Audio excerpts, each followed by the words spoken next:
Olá pessoal, boa noite, Shalom, Shalom Haverim, Shalom Lekulam, Shalom amigos, Shalom a todos. Vamos para mais um estudo, vamos compartilhar aqui alguns conhecimentos, né, que não nos pertence ao Eterno, como eu digo. Não existe nenhum mérito da minha parte em passar esse conhecimento, né, para vocês, para quem se interessa. Pelo contrário, é uma honra para mim poder fazer isso. E mais, é uma obrigação. Como dizia Shimon Kefa lá na carta dele, capítulo 2, se eu não me engano, 1 Pedro 2, né? 1 Kefa 2, ele diz assim, o que é que eu sou? Ele está falando dele mesmo. O que é que eu sou?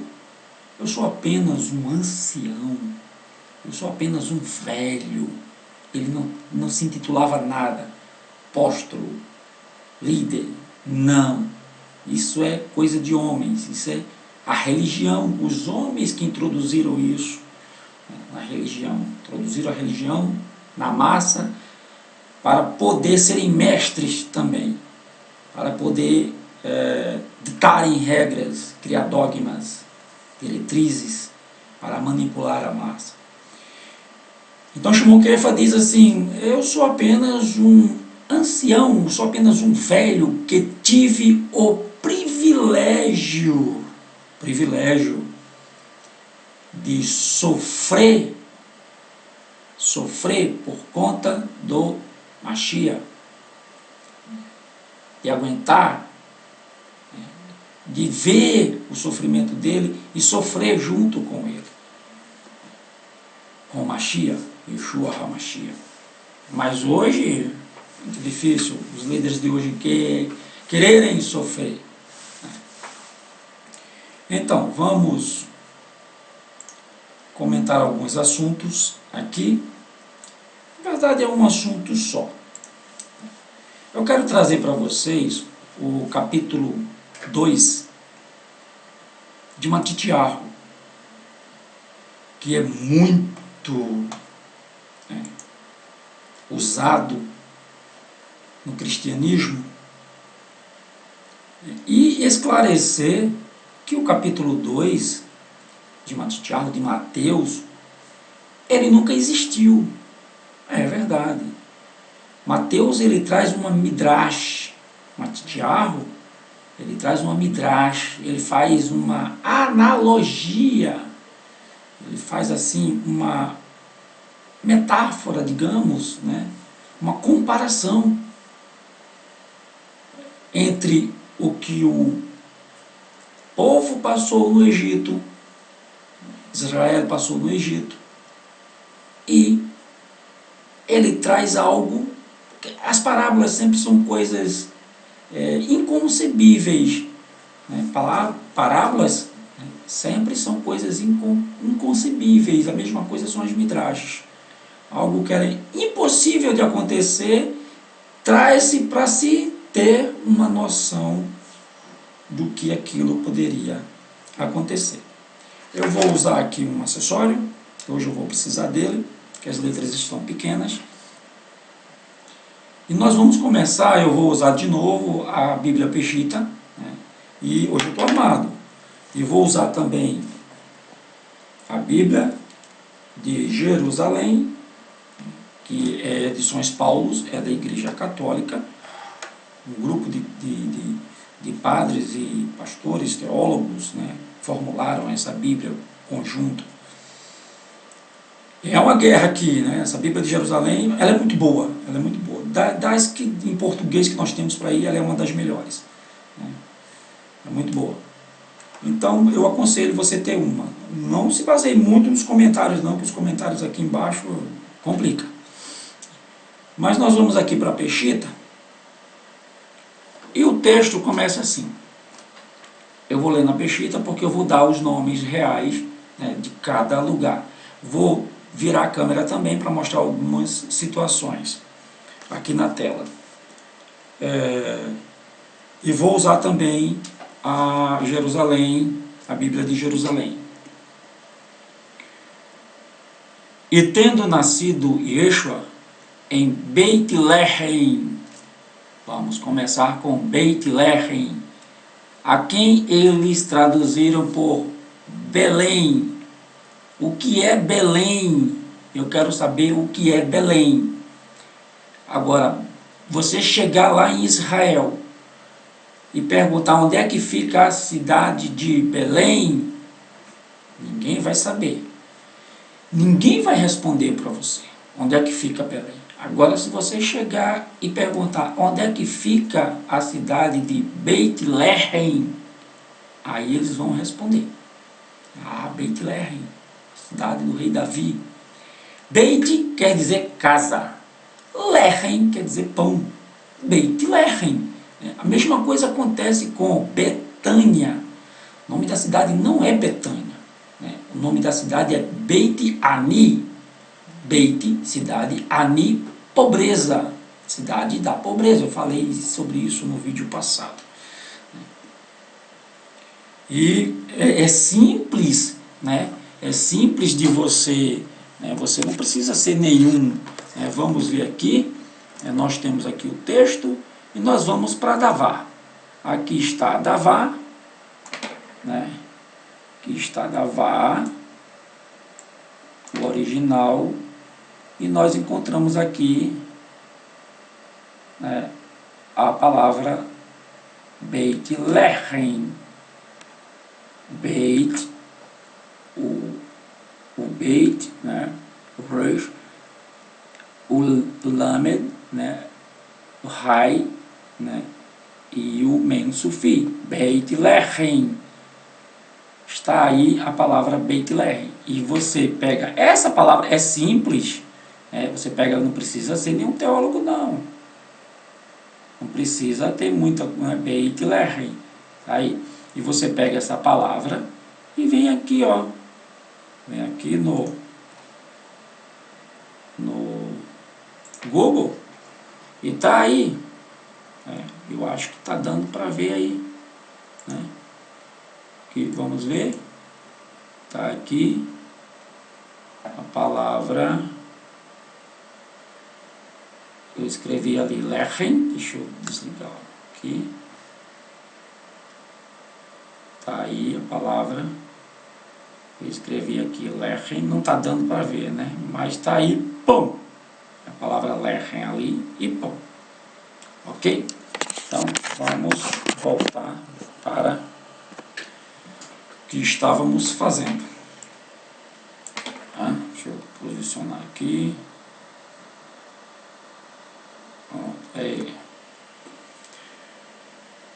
Então, vamos voltar ao que estávamos fazendo, que era lendo o texto. Existia duas Beit Lehem, duas Belém. A de Yehudá, que é a da Galil, né, da Galileia, né, e existia a da Cisjordânia, né, a Beit Lehem da Galil, que é a que eles foram, né, ela fica a 11 quilômetros de Nazaré, né, de onde eles estavam.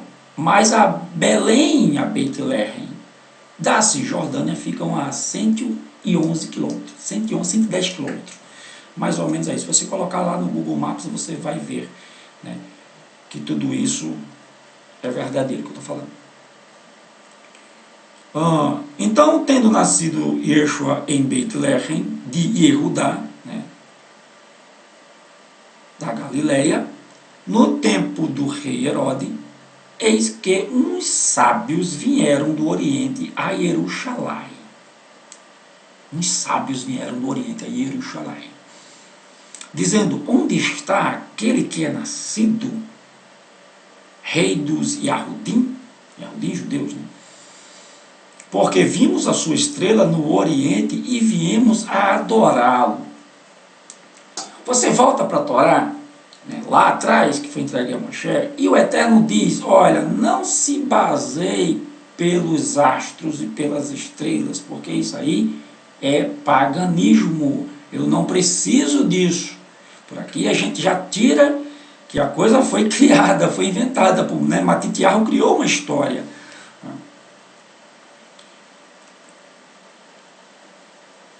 E o rei Herode, ouvindo isto, perturbou-se, e toda Jerusalém com ele. Todo mundo ficou sabendo. Né? Todo mundo ficou sabendo. E congregados todos os príncipes dos Correns, dos sacerdotes, né? Dos Correns sacerdotes, e os mestres da Torá do povo, perguntou-lhes onde havia de nascer o Mashiach. Ele foi perguntar, né? Claro, né? Ia perguntar a quem? Né? Matitiarro colocou aí os sacerdotes. E eles lhe disseram, em Beit Lehem de Judá, porque assim está escrito pelo Navi. Claro, isso aí realmente está escrito pelo profeta. E tu, Beit Lehem, terra de Judá, de modo nenhum és a menor entre as capitais de Judá, da Galileia, né? Porque de ti sairá o guia que há de apacentar o meu povo de Israel. Então Herodes, chamando secretamente os sábios, inquiriu exatamente deles acerca dos tempos, né, do tempo em que a estrela lhe aparecera. E enviando-os a Beit Lehem, disse, ide e perguntai diligentemente pelo menino, e quando o achardes, participai-mo, para que também eu vá e o adore. E tendo eles ouvido o rei, partiram, e eis que a estrela que tinha visto no oriente ia diante deles, até que chegando se deteve sobre o lugar onde estava o menino.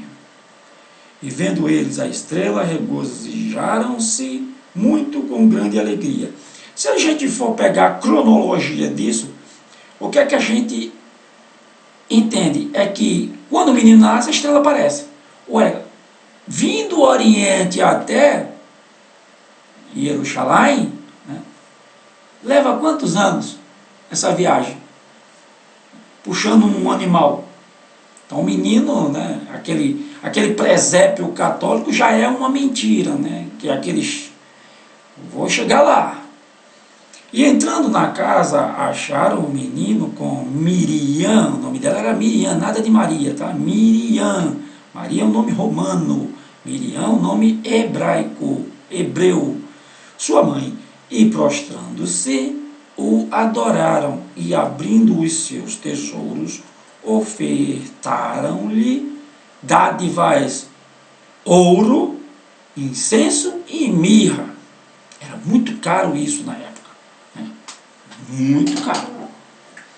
E sendo pela revelação do Eterno, avisados em sonho, para que não voltasse para junto de Herodes, partiram para a sua terra por um outro caminho. E tendo eles se retirado, eis que o Melahim é anjo, de Adonai, apareceu a Yosef é José, o pai, em sonho, dizendo, levanta-te e toma o menino e sua mãe e foge para o Egito. Foge para o Egito? E pode? Você vai ver que não pode.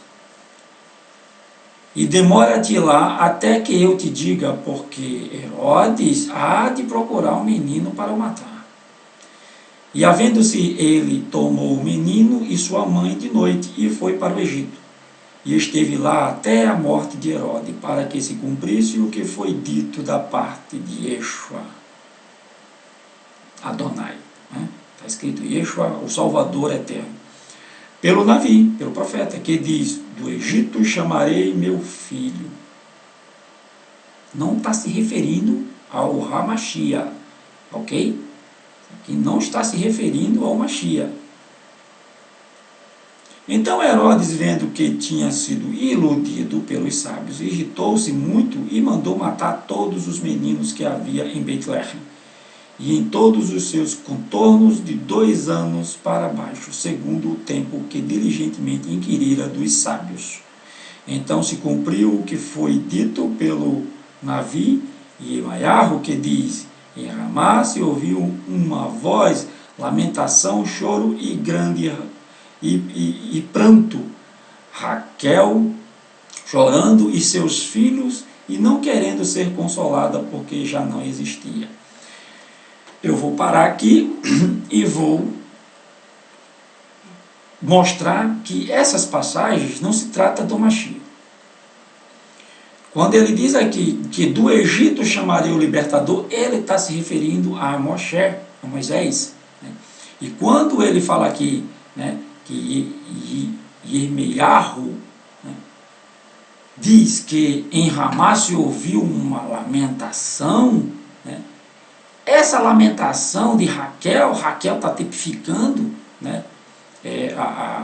as mães, né, a lamentação, essa lamentação aqui, quando Yirmiyahu, Jeremias falou isso, ele estava se reportando aos filhos de Israel que foram para o exílio. Não tem nada a ver com as crianças que morreram, porque não existiu essa matança de crianças em Jerusalém, né? Simplesmente Matityahu fez uma midrash, pegou a história do Egito, dos meninos que foram mortos por causa de Moshe, do nascimento de Moshe, né? Não por causa do nascimento de Moshe, Moshe foi quem, né? Moshe, ele se livrou da matança, né? O massacre de crianças no Egito foi por conta do grande número de pessoas que existia, né? E o faraó ficou com medo que esse povo se voltasse contra os egípcios. Morto, porém, Herodes, e eis que o Melahim de Adonai apareceu em sonho a Yosef no Egito, dizendo: levanta-te e toma o menino e sua mãe e vai para a terra de Israel, porque já estão mortos os que procuravam a morte do menino.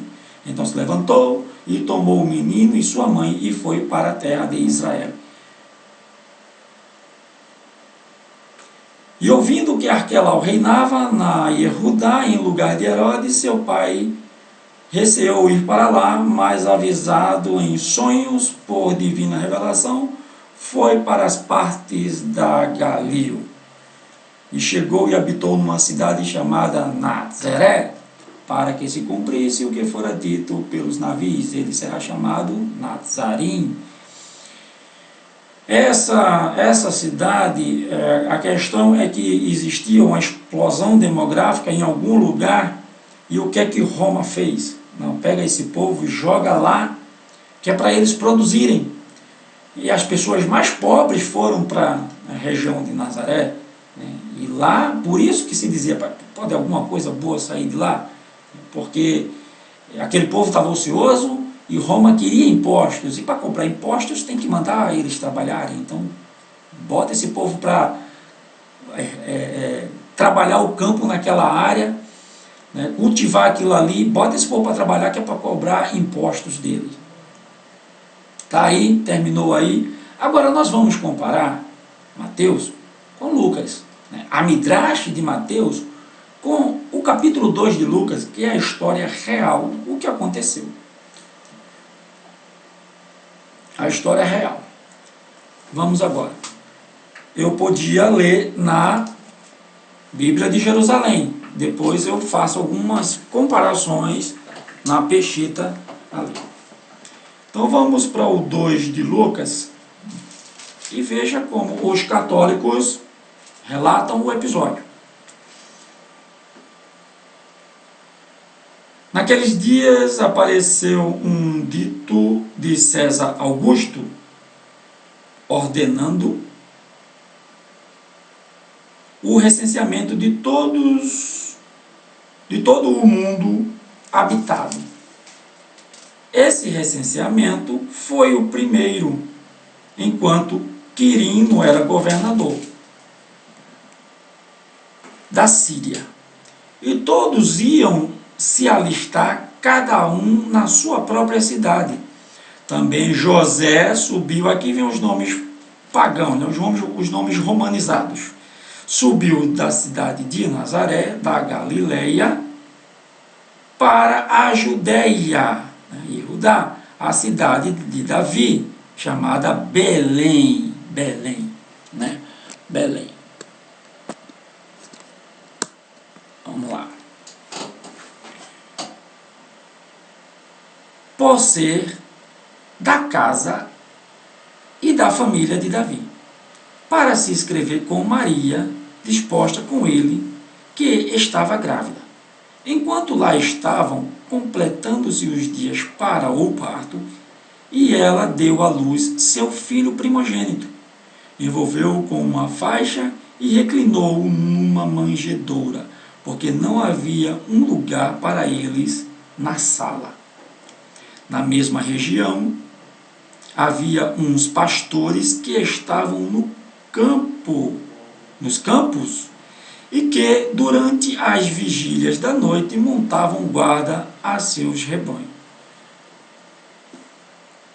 Isso já dá a entender o local onde eles estavam, lá em cima, né? Lá em cima nos campos, onde, né, porque o mês era setembro, era mês, né, que eles tinham que buscar vegetação, então eles iam para os campos.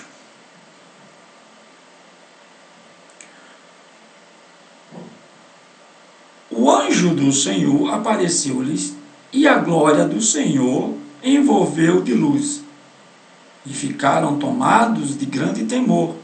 O anjo, porém, disse-lhes: não temais, eis que vos anuncio com grande alegria, que será para todo o povo. Nasceu-vos hoje um Salvador, que é o Cristo Senhor, na cidade de Davi. Isto vos servirá de sinal. Encontrarei um recém-nascido envolto em faixa, deitado numa manjedoura. E de repente juntou-se ao anjo uma multidão do exército celestial a louvar a Deus, dizendo: glória a Deus no mais alto dos céus, e paz na terra aos homens que ele ama. Quando os anjos os deixaram em direção ao céu, os pastores disseram entre si: vamos lá a Belém e vejamos o que aconteceu e que o Senhor nos deu a conhecer. Foram então às pressas e encontraram Maria, José e o recém-nascido deitado na manjedoura. Em momento nenhum até agora Lucas falou de magos vindo do Oriente e presentes. Mas vamos continuar. E olhe que Lucas, ele diz assim: depois de haver inquirido os fatos, né? Ou seja, então ele foi perguntar a Miriam e a Yosef como foi que aconteceu as coisas. Bem diferente de Matitiarro, que fez uma midrash.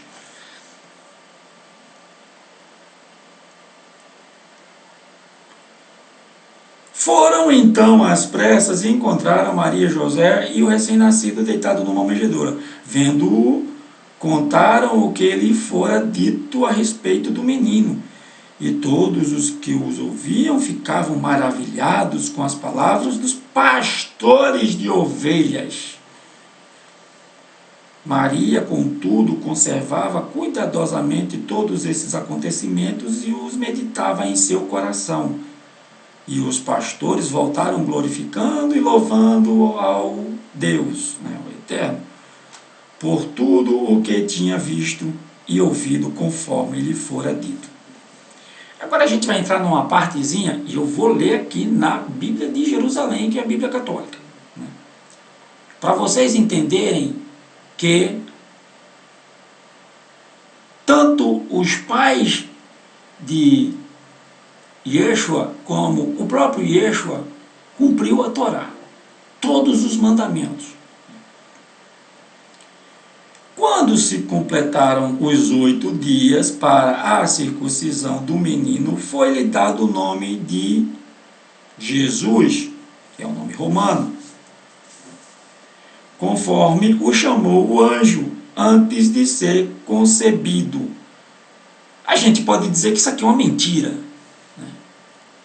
Como é que o anjo vai falar com um casal hebreu e vai dizer para colocar um nome romano? Não, e um nome que foi criado. Isso é assunto para outro, né? Isso é pano para outro vídeo que eu vou comentar. Agora, essa passagem aqui, né, ela tem muito a ver com a passagem que eu, né, com a Paraxá Lech Lechá, de Abraão. Tem muita coisa parecida também.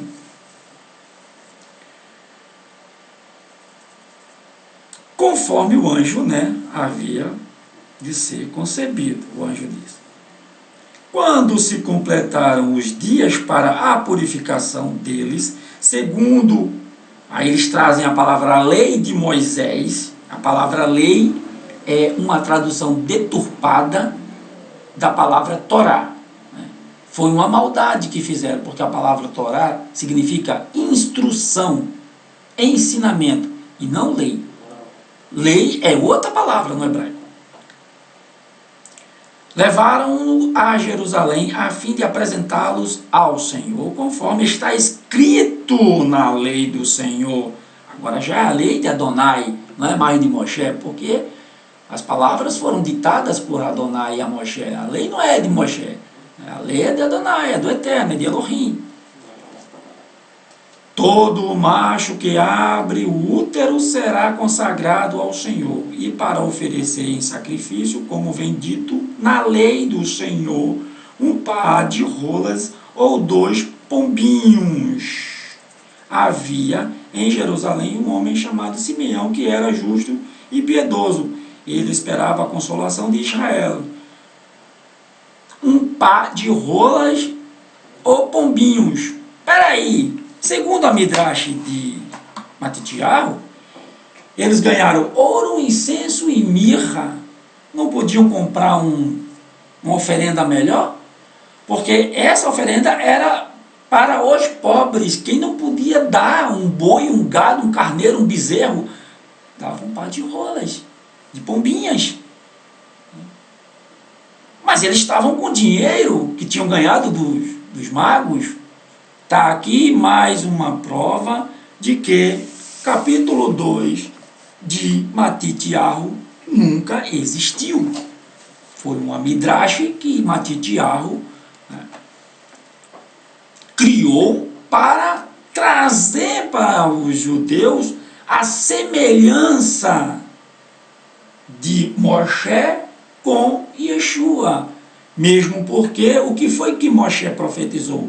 Ele disse assim: esperem, porque dentre vocês o Eterno levantará outro profeta, e ele guiará vocês. O próprio Moshe disse isso. Mas aí vem a questão de voltar ao Egito. Jamais nenhum judeu, hebreu, voltou para o Egito. Por quê? Porque o próprio Moshe também deu essa recomendação, que está lá em Deuteronômio 17:16. Quando o povo pede um rei, né? O povo pede um rei, olha, se vocês quiserem rei, né? Moisés já estava, né, profetizando, né? Esse rei, porém, não deverá adquirir muitos cavalos, nem fazer o povo voltar ao Egito para conseguir mais cavalos. Ou seja, esse rei não pode ser rico, não pode ter muitas mulheres, não pode ter, né, muitos bens, nem pode ter muitos cavalos, né, e nem pode fazer o povo voltar para o Egito, trabalhar lá no Egito para adquirir mais cavalos, mais bens. Pois o Eterno lhe disse: jamais voltem por este caminho. Quando o Eterno mandou Moshe sair do Egito, disse: jamais voltem por esse caminho. E ninguém jamais voltou. E como Miriam e Yosef eram um casal que cumpria a Torá, que cumpria os mandamentos, eles jamais iriam voltar para o Egito. Jamais iriam voltar para o Egito. Está aí desvendado, né, que Mateus 2 é uma midrash. Mateus fez uma analogia para trazer uma explicação dentro de alguns fatos que aconteceram, para que as pessoas entendessem que Yeshua era o Mashiach esperado. Agora eu vou ler na Bíblia Peshitta, né, o finalzinho do capítulo 2 de Lucas, né? Mas Miriam guardava todas estas coisas, conferindo-as em seu coração, porque o anjo tinha conversado com ela, o Melahim, que é eterno. E voltaram os pastores glorificando, louvando a Elohim por tudo o que tinham ouvido e visto, como lhes havia sido dito. E quando os 8 dias foram cumpridos, para circuncidar o menino, foi-lhe dado o nome de Yeshua, que é um nome hebreu, Yeshua, que é o diminutivo, né, de Yehoshua, o nome de Josué, não é Josué, era Joshua. Aí Moisés colocou um Yud na frente, aí ficou Yehoshua, né, Yehoshua, e depois do exílio babilônico esse nome diminuiu, ficou só Yeshua, que é salvação, o Eterno salva, a mão do Eterno salva, salvação.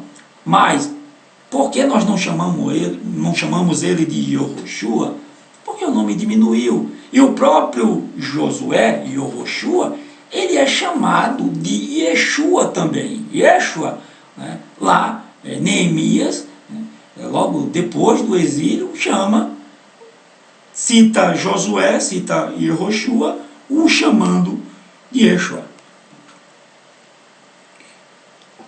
E cumprindo os dias da purificação dela, né, segundo a Torá de Moshe, o levaram a Jerusalém para o apresentarem a Adonai. Segundo o que está escrito na Torá de Adonai, todo o macho primogênito será consagrado a Yeshua, e para darem a oferta segundo o disposto da Torá, né, a Adonai, 1 par de rolas e 2 pombinhos. Havia em Jerusalém um homem cujo nome era Shimon, e este era um homem justo, né, e temente, né, e esperando a consolação de Israel, e a Ruá HaKadosh estava sobre ele, ou seja, a presença do Eterno estava sobre ele.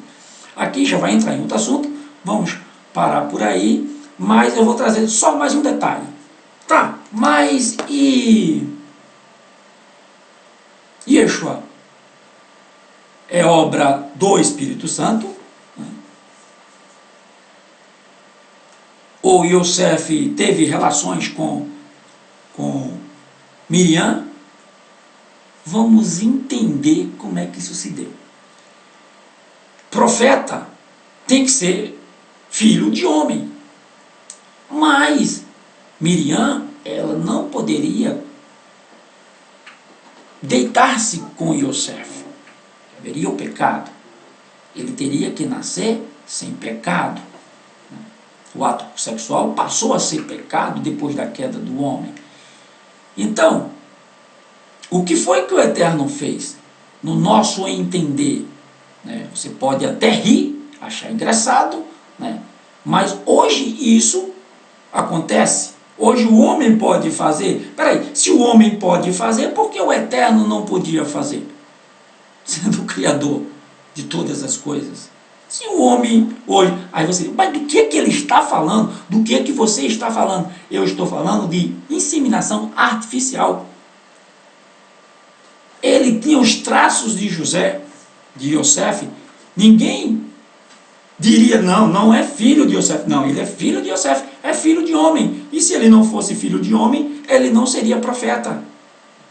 E Yeshua jamais iria dizer, eu sou o próprio Elohim, eu sou o próprio Deus. Jamais ele poderia dizer isso. Se ele dissesse isso, ele estava pecando, porque ele diz assim, só o Pai deve adorar, né? Só ele deve adorar. Não adorem a mim, adorem ao Pai. Né? As pessoas se ajoelhavam diante dele, porque viam nele a Ruá do Eterno.